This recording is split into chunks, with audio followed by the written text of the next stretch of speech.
Let me tell you that I think we will give the embassy the list.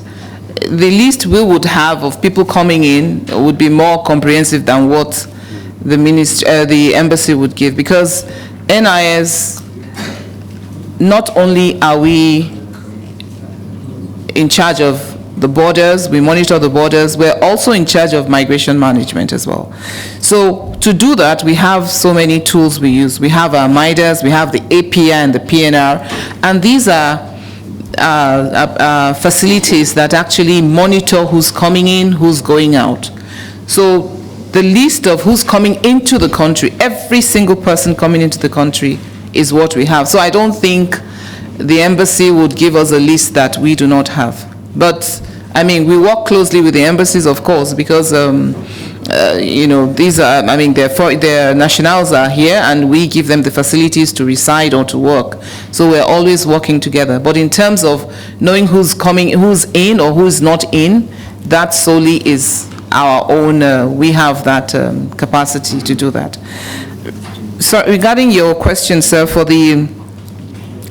in terms of screening and making sure just credible people come into the country, that's what I was trying to explain, that with the new e-visa system we're putting in place, which is going to take place, we're starting in a couple of weeks. What that does is an end-to-end solution in terms of who's applying for visa, where you're applying from, and also we pull, like you said, checking credibility. We pull from so many data, even from the Chinese as well. We have a handshake with so many organizations, so many data banks that we pull from to actually check that this person is not a person of interest or he's not wanted in another country. And we also have the capacity to read their travel trends. Like, which countries have you been to? Is it something? Is it going to give me a red flag? Am I going to allow you come into my country? So this is what this system does: the API, PNR, and also the MIDAS, and also from Interpol as well. From Interpol alone, we have over 30 different, databases that we can draw from. So with the e-visa now, we're not going to be accessing, or we're not going to be approving visas outside the country. It's going to be done in Nigeria, which is what should be done anyways. So no attaché outside the country will approve visas.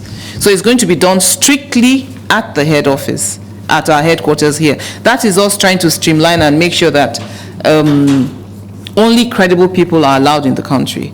And it's also going to help in terms of monitoring, because you monitor before they enter, you monitor when they enter, and then after. So it's this control after entry that is the key, because we need to know where are you in the country. You told us you are going to X hotel, but you leave X hotel, you move to another place. So these are the key issues that we must be on top of, and that is what this system is going to do for us now.